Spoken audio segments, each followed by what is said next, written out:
Penjelasan pertama akan dijelaskan oleh saya sendiri, yang mana di sini saya ingin menjelaskan pengertian konflik dari beberapa ahli. Yang pertama, Gareth R. Jones mendefinisikan konflik organisasi sebagai perbenturan yang muncul dan perilaku mencapai tujuan tertentu yang ditujukan suatu kelompok dirintangi atau digagalkan oleh tujuan sekelompok lain. Karena tujuan, pilihan, dan kepentingan kelompok-kelompok pemangku kepentingan atau stakeholder di dalam organisasi berbeda, maka konflik adalah suatu yang tidak terelakkan di setiap organisasi.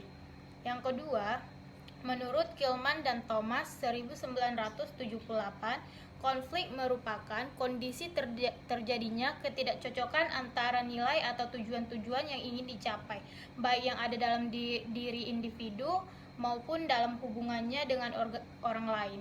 Kondisi yang telah dikemukakan tersebut dapat mengganggu bahkan menghambat tercapainya emosi atau stres yang mempengaruhi efisiensi dan produktivitas kerja. Dan yang ketiga, konflik adalah akibat situasi di mana keinginan atau kehendak yang berbeda atau berlawanan antara satu dengan yang lain, sehingga salah satu atau keduanya saling terganggu.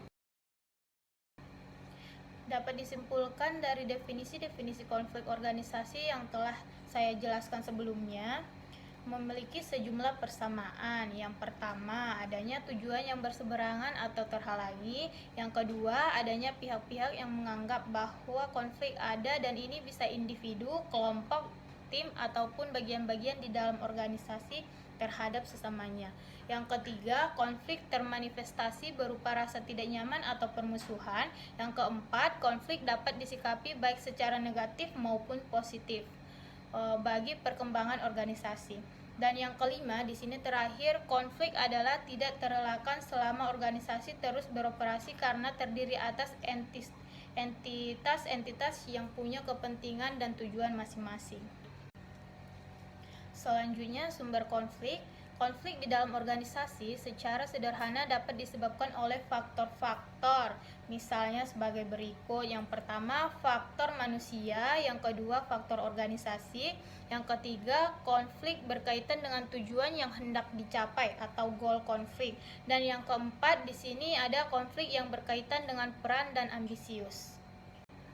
Faktor manusia, yang mana ditimbulkan oleh atasan terutama karena gaya kepemimpinannya. Personil yang mempertahankan peraturan-peraturan secara baku.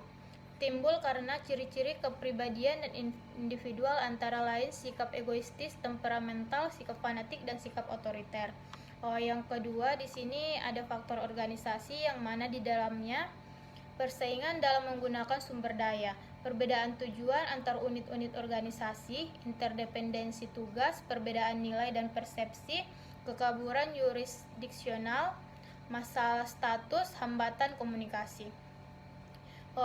Yang mana di sini yang ketiga ada konflik yang berkaitan dengan tujuan yang hendak dicapai atau goal konflik, yang mana di dalamnya orang didorong untuk melakukan pendekatan terhadap persoalan-persoalan yang mengacu pada satu tujuan, dan pada waktu yang sama didorong untuk melakukan terhadap persoalan-persoalan tersebut, dan tujuannya dapat mengandung nilai positif dan negatif bagi orang yang mengalami konflik tersebut.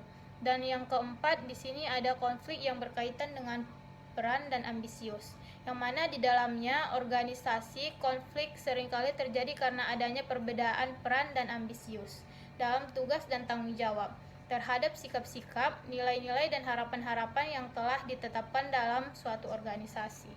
Di sini ada jenis-jenis konflik. Terdapat berbagai macam jenis konflik tergantung pada dasar yang digunakan untuk membuat klasifikasi.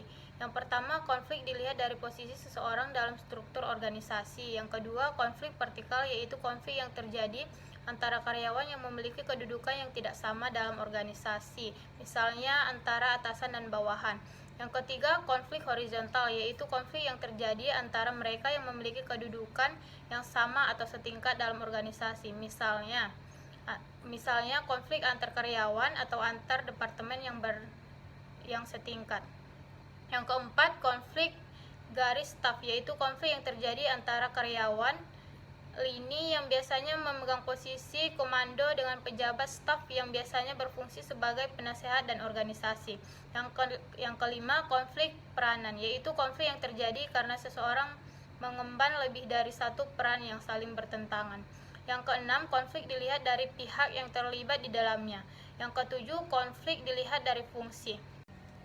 Pengertian manajemen konflik termasuk pada suatu pendekatan yang berorientasi pada proses yang mengarahkan pada bentuk komunikasi atau termasuk ke dalam tingkah laku dari pelaku maupun pihak luar dan bagaimana mereka mempengaruhi kepentingan atau interest dan interpretasi. Menurut Ross, bahwa manajemen konflik merupakan langkah-langkah yang diambil para pelaku atau pihak ketiga dalam rangka mengarahkan perselisihan ke arah hasil tertentu yang mungkin atau tidak mungkin menghasilkan suatu akhir berupa penyelesaian konflik dan mungkin atau tidak mungkin menghasilkan ketenangan hal positif seperti kreatif, bermufakat, atau agresif. Baiklah, selanjutnya akan dijelaskan oleh rekan saya Melani Sonia. Baiklah, selanjutnya itu tujuan manajemen konflik. Berikut tujuan manajemen konflik, yaitu untuk mencegah gangguan kepada anggota organisasi, untuk memfokuskan diri pada visi, misi, dan tujuan organisasi, lalu memahami orang lain dan menghormati keberagaman, lalu meningkatkan kreativitas, kemudian meningkatkan keputusan melalui pertimbangan berdasarkan pemikiran berbagai informasi dan sudut pandang. Kemudian memfasilitasi pelaksanaan kegiatan melalui peran serta pemahaman bersama dan kerjasama. Lalu menciptakan prosedur dan mekanisme penyelesaian politik. Menimbulkan iklim organisasi, konflik, dan lingkungan kerja yang tidak menyenangkan. Kemudian meningkatkan terjadinya pemogokan. Lalu mengarahkan pada sabotase bagi pihak yang kalah dalam konflik. Kemudian mengurangi loyalitas dan komitmen organisasi. Lalu tergantung proses produksi dan operasi. Yang terakhir yaitu meningkatkan biaya pengadilan karena tuntutan karyawan yang mengajukan konflik ke pengadilan. Pengelolaan konflik. Yang pertama yaitu disiplin. Berguna untuk mempertahankan disiplin, dapat digunakan untuk pengelola dan mencegah konflik. Yang kedua yaitu pertimbangan pengalaman dalam tahapan kehidupan. Konflik dapat dikelola dengan mendukung perawat untuk mencapai tujuan sesuai dengan pengalaman dan tahap hidupnya. Lalu komunikasi. Suatu komunikasi yang baik akan menciptakan lingkungan yang terapeutik dan kondusif. Lalu yang keempat, mendengarkan secara aktif. Mendengarkan secara aktif merupakan hal penting untuk mengelola konflik.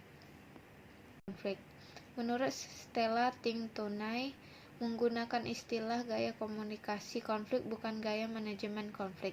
Sebagai contoh, seorang pimpinan yang otoritaris cenderung menggunakan gaya manajemen konflik represif, supresif, kompetitif, serta agresi dan berupa mengalahkan lawan konfliknya.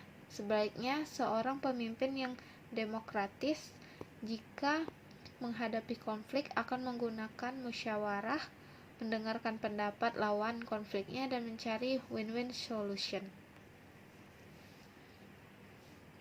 Manajemen konflik yaitu ada 3. Yang pertama teori Grid, kedua teori Thomas dan Kilman, yang ketiga yaitu teori Rahim. Kemudian ada metode-metode manajemen konflik, terbagi menjadi 3, yaitu metode stimulasi konflik, metode pengurangan konflik, yang ketiga yaitu metode penyelesaian konflik. Dampak konflik. Yang pertama, dampak positif konflik.